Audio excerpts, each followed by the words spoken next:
Hi, it's Stuart. This week's question is from Matt. Matt's using a buyer's agent and he wants to buy an investment property. In fact, his first investment property. He's 28.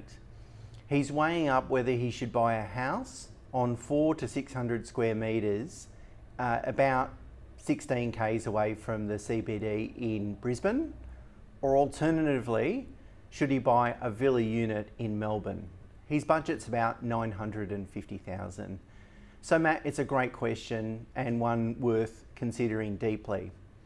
I should say that Matt suggested his buyer's agent recommended the house in Brisbane. I would actually recommend the alternate. I think a villa unit in Melbourne is likely to deliver better capital growth over the next 10 years and probably better capital growth over the long term. Matt indicated that he's 28 and expects to hold this property for many decades. So it's really important to think about which asset has the highest probability of delivering strong capital growth. But also, and I'm not advocating for taking a short-term approach, but since Matt is 28, some additional capital growth early on in his investing career will help them greatly.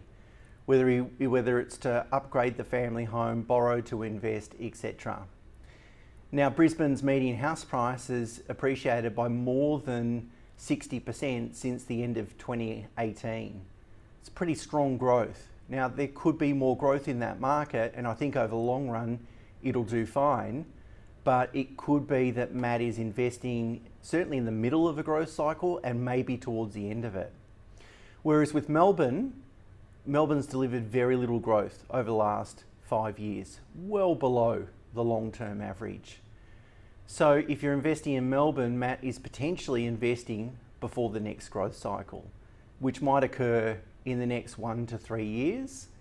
It might not be immediate, but if you think 10 years from now, I can't help thinking that Melbourne's going to deliver the strongest capital growth just because of where it is in terms of such good value compared to history and compared to other states like Sydney. The other thing too is if you buy a villa unit, typically they're on a block with maybe 3 or 4 other villa units. It wouldn't be too difficult to potentially get all the owners together and sell that property to a developer. And I think given that there's going to be an increased demand for density, higher density in inner city suburbs, I think that will be probably a palatable proposition 10, 20, 30 years from now. So there's an alternate use for that property from that perspective.